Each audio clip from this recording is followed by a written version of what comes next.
साल 2024 में होने वाले लोकसभा चुनाव की टक्कर शुरू हो गई है। बीजेपी की अगुवाई वाले एनडीए का महामुकाबला करने के लिए विपक्ष ने इंडिया नाम से गठबंधन बना लिया है।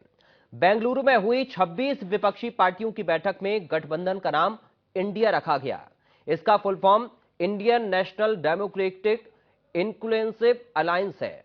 बेंगलुरु से करीब 2000 किलोमीटर दूर दिल्ली में भी बीजेपी की अगुवाई में एनडीए की बैठक हुई। इस बैठक में 38 पार्टियां शामिल हुई।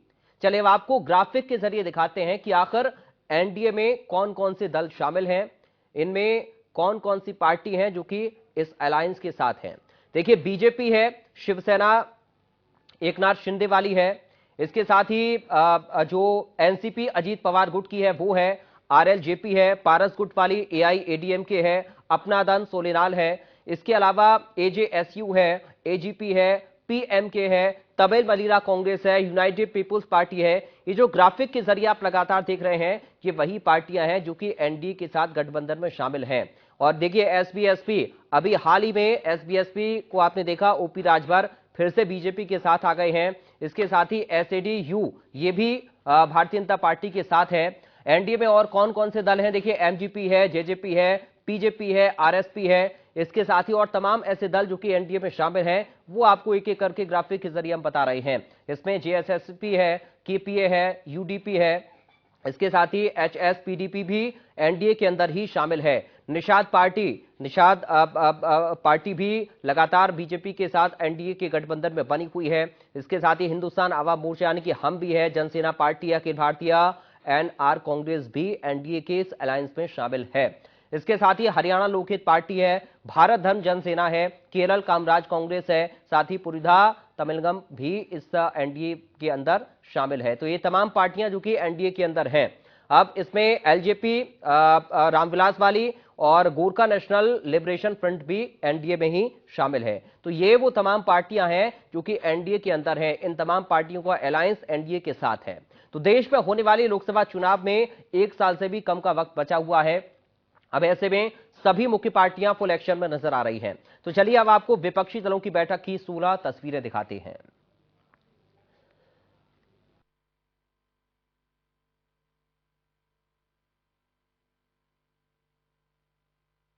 विपक्षी दलों की बैठक की ये 16 तस्वीरें इस वक्त आपके सामने। पहली तस्वीर में आप देख रहे हैं मल्लिकार्जुन खड़गे, दूसरी तस्वीर में कांग्रेस की पूर्व अध्यक्षा सोनिया गांधी हैं, कांग्रेस के पूर्व अध्यक्ष राहुल गांधी को भी आप देख रहे हैं, लालू प्रसाद यादव हैं, नीतीश कुमार हैं, ममता बनर्जी हैं, एमके स्टालिन हैं। ये देखिए, ये वो तस्वीर है जो विपक्ष की एकता की है। ये बेंगलुरु में जो बैठक हुई, ये उस बैठक की तस्वीर हम आपको दिखा रहे हैं।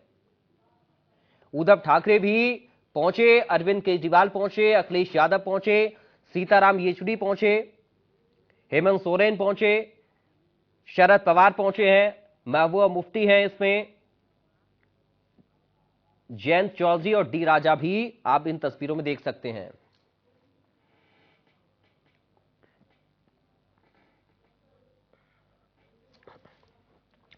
अब विपक्ष जब अपनी बैठक कर रहा है तो जाहिर तौर पर मुद्दों पर भी बात होगी।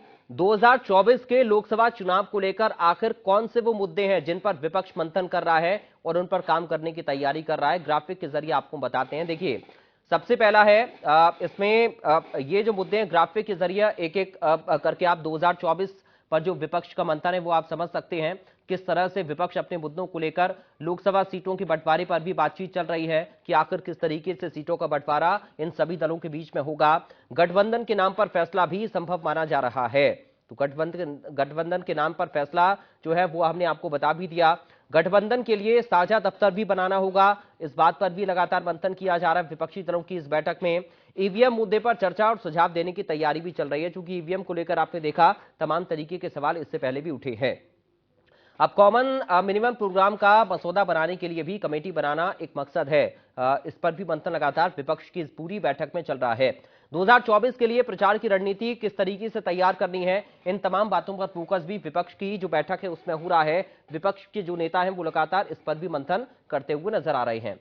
तो चलिए अब आपको ग्राफिक के जरिए कुछ और फैक्ट हम दिखाते हैं कि आखिर जो बैठकें चल रही हैं, विपक्ष की बैठक हो, एनडीए की बैठक हो, किस तरीके की रणनीति, किस तरीके का सिनेरियो आगे के लिए बनता हुआ नजर आ रहा है। तो देखिए 2024-19 की हार से उबरने की चुनौती अब कांग्रेस पार्टी के सामने है।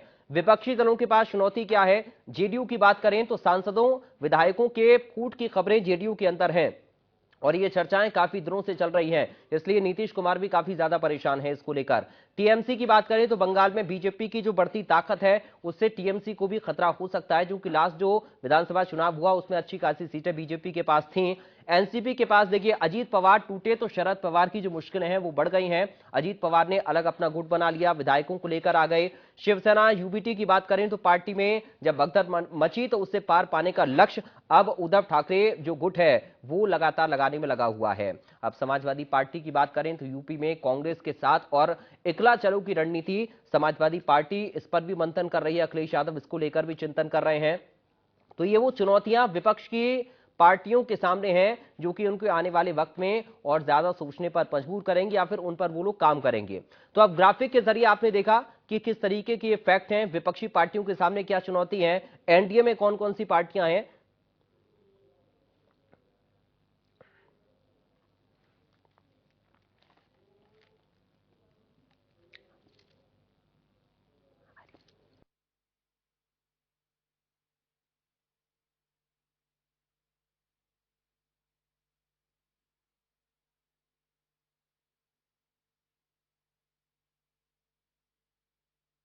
इस वक्त हमारे साथ कुछ खास मेहमान जुड़ गए हैं, सीधा आपका परिचय कराते हैं। बीजेपी से प्रवक्ता आनंद दुबे हैं, दुबे जी आपका स्वागत है। समाजवादी पार्टी से प्रवक्ता दीपक रंजन है, रंजन साहब आपका स्वागत है। कांग्रेस पार्टी से प्रवक्ता रफत फातिमा है, रफत फातिमा जी आपका स्वागत है। वरिष्ठ पत्रकार हेमंत तिवारी वंशाते हेमंत तिवारी जी आपका स्वागत है।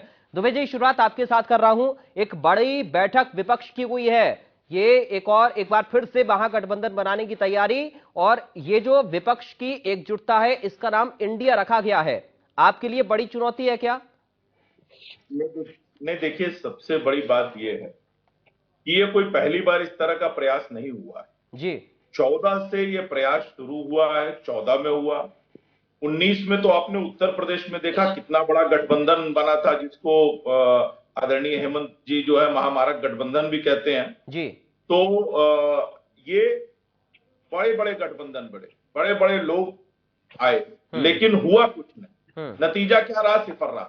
जनता ने मोदी जी को पसंद किया, 14 में भी, 19 में भी और 24 में भी करेंगे। और सबसे बड़ी बात ये कौन लोग हैं जो गठबंधन बना रहे हैं? ये वो लोग हैं जो अपना परिवार बचाना चाहते हैं, अपने कुनबे की राजनीति बचाना चाहते हैं, अपना भ्रष्टाचार छिपाना चाहते हैं। और सबसे बड़ी बात मैं बताऊं, 14 में गठबंधन बना था मोदी जी को रोकने के लिए, 19 में बनाया गया हटाने के लिए, और 24 में जो गठबंधन बन रहा है वो सभी पार्टियां सामूहिक रूप से हार जो विफलता है उसको बांटने के लिए कर रही हैं। उनको पता है कि उन्हें 24 हारना है। चलिए मैं इसी बात को लेकर थोड़ा सा आगे बढ़ रहा हूं, बहुत जल्दी सबसे रिएक्शन ले लूं पहले राउंड में। रफत फातिमा जी, प्रधानमंत्री कह रहे हैं कि दरअसल लोकतंत्र की चिंता और इस देश की चिंता इन पार्टियों को नहीं है जो कि विपक्षी एकता की बात कर रही हैं, दरअसल इनको अपने परिवार वालों की चिंता है। दरअसल बात ये एक अकेला जो है तानाशाही दिखाने वाला 38 दलों के साथ जब चल रहा है तो उसको जो है विपक्ष की एकता खल रही है। ये बौखलाहट है, ये घबराहट है जी। एक तरफ वो लोग जो प्यार भाईचारे, देश की विविधता, विदेश की गंगा जमनी तहजीब, देश की विरासत के साथ लेके चल रहे, एक तरफ वो लोग जो शक्ति प्रदर्शन और तानाशाही पे विश्वास करते हैं जी, तो ये विपक्ष और भाजपा की लड़ाई नहीं है, ये देश की जनता की आवाज और जो है बीजेपी से लड़ाई है। जो आज जो ये विपक्ष की एकता है ये लोकतंत्र की लड़ाई है, ये संविधान की लड़ाई है, ये वो लड़ाई है जो है देश का हर नागरिक चाह रहा है। आज लोकतंत्र के लिए जिस तरीके से खतरा हो गया है देश में, आज जिस तरीके से देश की जो एकता और अखंडता को जो नुकसान पहुंचाया जा रहा है, जो देश में जो नफरतें फैलाई जा रही हैं, मूल मुद्दों से हट के जनता को डाइवर्ट करा जा रहा है, ये उसकी लड़ाई है। तो जाहिर सी बात है जनता की आवाज विपक्ष की अगर जिम्मेदार विपक्ष उठाता है, ना कि सत्ता के लालची कोई भी उठा सकता है। तो देश की जनता की आवाज सब सहयोगी दल मिलके और राहुल गांधी जी ने साथ लेके सबको और इसकी आवाज, जनता की आवाज उठाते रहेंगे और आगे भी जनता के मुद्दों पे ही कांग्रेस हमेशा लड़ती आई, आज भी लड़ेगी। ठीक है दीपक रंजन जी, आप बैठक में तो शामिल हो रहे हैं, अखिलेश यादव पहुंचे, लेकिन यूपी में तो आपके सहयोगी आपको छोड़ कर जा रहे हैं सर, आप अकेले पड़ रहे हैं उत्तर प्रदेश के अंदर। देखिए पराग जी, सबसे पहले मैं जो आज विपक्षी दल वहां पे इकट्ठे हुए, आपके चैनल के माध्यम से मैं उनको बहुत बधाई देना चाहता हूँ कि आज इतना अच्छा नाम उन लोगों ने निकाला, जी Indian National Democratic Inclusive Alliance. जी और साथ ही साथ मैं आपको ये भी क्लियर करना चाहता हूँ कि इंडिया के साथ ही साथ जो है पीडीए भी चलेगा, और पीडीए और इंडिया दोनों साथ मिल करके भारतीय जनता पार्टी का 2024 में टुकड़ा साफ कर लेगा। जी देखिए हमारे लिए इंडिया का मतलब अ, उसका पूरा मूल रूप जो है उसको बर्बाद करने का काम अगर किसी ने किया था तो भारतीय जनता पार्टी की सरकार ने किया। इंडिया का मतलब हमारे लिए किसान, खेत खलियान, नौजवान और महिलाएं, जितने लोग भी हैं, इंजीनियर, पहाड़, नदियां, ये सब मिल करके एक इंडिया बनता है। लेकिन उसके पूरे मूल रूपों को समाप्त करने का काम किसी ने किया है तो भारतीय जनता पार्टी की सरकार ने किया है। और ये सही है कि आज जो है ये चुनाव 2024 का पराग भाई इंडिया वर्सेस जनता होने जा रहा है। जी और जनता आज ये दल जो आज बेंगलुरु में आपको दिखे, इसके साथ ही साथ आज की जनता का प्यार और आशीर्वाद इंडिया को और पूरे विपक्षी एकता को मिल रहा जी है। जी इससे हम समझते हैं कि भारतीय जनता पार्टी की एनडीए के लोग जो है पूरी तरीके से हैरान और बौखलाए हुए, जी क्योंकि देखिए पिछले 9 साल में उन्होंने जनता के लिए कुछ किया तो नहीं, न स्वास्थ्य की दिशा में, न शिक्षा की दिशा में, न रोजगार की दिशा में। महंगाई या चरम पे, तो जनता आज पूरी तरीके से त्रस्त है, पूरी तरीके से उब चुकी है। जी और इसलिए ये जो सारे विपक्ष के दल हैं, डे बाई डे इनकी ताकत, क्योंकि ये ठीक दल जरूर मिले हैं, जी जी जी दल के साथ ही दल भी मिले हुए हैं, और सब हाँ लोग मिल करके जो है हाँ 2024 में पार्टी का टुकड़ा साफ कर रहे हैं। ठीक है हेमंत तिवारी जी, ठीक है sir. Hemant Tiwari ji, India versus NDA कैसे देख रहे हैं? एनडीए की भी बैठक हुई, इंडिया की भी बैठक हुई, और मुकाबला आप कैसे देख रहे हैं इसको? देखिए, राजनीति है और राजनीति में इंडिया या पीडीए या इस तरह के नाम रखने की सबको आजादी है, पर इसका मतलब नहीं होता है कि आप इंडिया है। अच्छा संदेश है, अच्छी बात है, लेकिन एक बात जान लीजिए, अभी जो रिसेंट पास्ट की पॉलिटिक्स हमने देखी है, खासतौर से इलेक्टोरल पॉलिटिक्स, उसमें एक बात नजर आई है कि जब आप लगातार 2-2 टर्म सरकार में रहते हैं केंद्र में, तो थोड़ी सी ऊब और उकताहट पब्लिक की हो जाती है। उसके बहुत से कारण है, कारण बहुत सामान्य है, ऐसा स्वाभाविक है। इसलिए इस बात पे डिपेंड करता है कि आपकी तैयारी कितनी है। तैयारी जो राजमाइश आज आपने देखी होगी उधर बेंगलोर, उधर दिल्ली, लेकिन मेरा मानना है कि भारतीय जनता पार्टी के नेतृत्व वाली जो एनडीए है, जिसमें आज 34 दल 38 दल जितने भी शामिल हुए, उसके लिए 2014 या 19 जैसी स्थितियां नहीं है, स्थितियां थोड़ी कड़ी।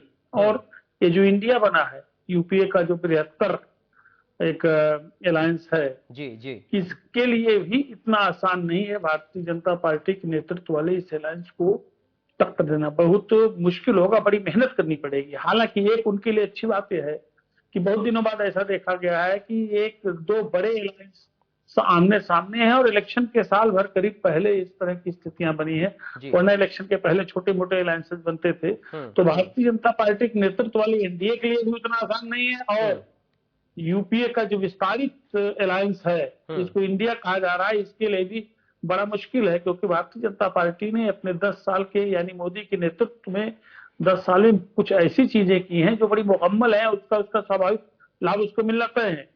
अब जैसे उत्तर प्रदेश जैसा राज्य आप मानते हैं, चलिए ठीक है, अपोजिशन इकट्ठा हुआ, यूपी में आप क्या करो? यूपी में माइनस में होती है, अपोजिशन क्या कर सकता है?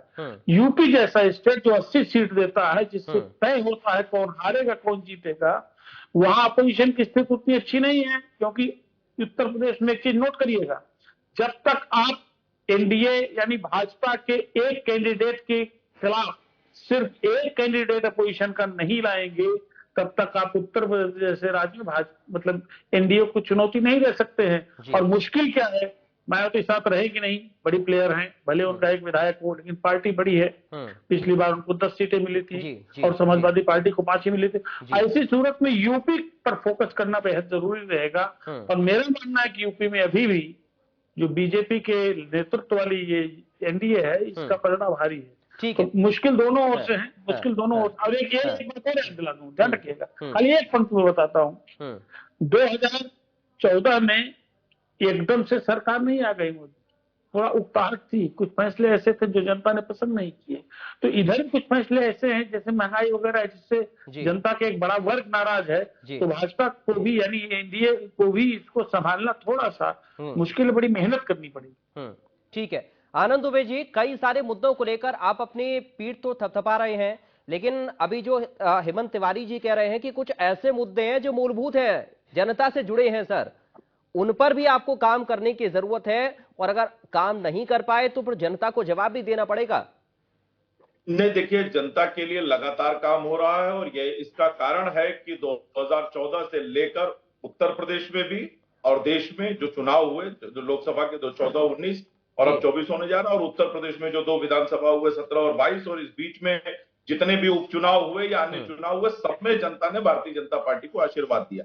अगर हमसे कोई कमी रह जाएगी, हम उसके लिए क्षमा भी मांगेंगे जनता से, और जनता के सामने जाएंगे और उनसे आशीर्वाद मांगेंगे, और निश्चित रूप से जनता हमें आशीर्वाद देगी। एक चीज बहुत सुनने में आया, संविधान बचाने के लिए, लोकतंत्र बचाने के लिए। अरे ये संविधान और लोकतंत्र बचाने की लड़ाई लगी है, परिवार बचाने की लड़ाई और अपना भ्रष्टाचार छिपाने की लड़ाई है। एक शेर याद आ गया कि वतन को कुछ नहीं खतरा, सियासतदां है खतरे में, न तेरा घर है खतरे में, न मेरा घर है खतरे में। अब जब ये जेल जाने की नौबत आ रही है, इनके लोग जमानत पर बाहर घूम रहे हैं, नए नए केस निकल रहे हैं, तो इनकी हड़बड़ाहट बढ़ रही है। और फिर सबसे बड़ी बातचीत है कि देखिए कैसे मंजर सामने आने लगे हैं, गाते गाते लोग चिल्लाने लगे हैं, और वो सलीबों के करीब आए तो हमको कायदे कानून सिखलाने लगे। ठीक है रफत फातिमा जी, अब सीटों के बंटवारे पर भी बात होनी है, कैसे मामला बन पाएगा? क्या रीजनल पार्टीज कांग्रेस को उतना स्पेस दे पाएंगी जितने स्पेस की जरूरत आपको केंद्र में आने के लिए है? देखिए पराग जी, अभी पहले तो इसका जवाब हम दे लें कि जिस तरीके से भ्रष्टाचार की परिभाषा बीजेपी शासन में बदली है, शायद किसी शासन में नहीं बदली होगी। इनके जो जाता है भ्रष्टाचारी, वो वॉशिंग मशीन में धुल धुला के साफ पाक हो जाता है। आज ही का जो फैसला आया है महिला सुरक्षा को लेकर, अभी थोड़ा सुनकिए आनंद जी प्लीज। महिला पहलवानों के साथ अन्याय हुआ, रफत जी अभी बात रख रहे हैं प्लीज। उसका उदाहरण है, ऊपर चुनाव में धांधली का आरोप लगा। आज जो है जिस तरीके से पुलिस प्रशासन और सरकार ने जिस तरीके से अपने नेता, आनंद जी प्लीज सर, बीच में नहीं, देखिए समय खराब हो रहा है। ये गलत तरीका है। रफत जी अपनी बात रखिए, दूसरों को जो है बोलने का मौका देना। रफत जी रखिए अपनी बात रखिए। हर भ्रष्टाचारी नेता इनके यहाँ जाके बिल्कुल पाक साफ धुल के साफ हो जाता है। दूसरों को भ्रष्टाचारी कहने से पहले नहीं, पहले अपने गिरबान में मुंह डालिए, तब दूसरे को कहिए। हर नेता बेल पे टहल रहा है, और कितने कितने मुकदमे हैं बताइए जरा यहाँ पे बैठ के। दूसरों को कहने से पहले अपने गिरबान में मुंह डालना चाहिए। और जहाँ तक चलिए जल्दी से मुद्दे पर आई, सवाल पर आई। जहाँ तक इस मीटिंग का सवाल है, ये ऐतिहासिक मीटिंग है और परिवर्तन तय है, शर्तिया परिवर्तन होगा। Anand ji please sir, please दरख्वास्त कर रहा हूँ, थोड़ा सुनिए सर। ऐसे लेकिन सीटों का बंटवारा कैसे होगा रफत जी? 2 वक्त उनकी रोटी नहीं खा पा रही, आज वही जनता इनको खदेड़ेगी।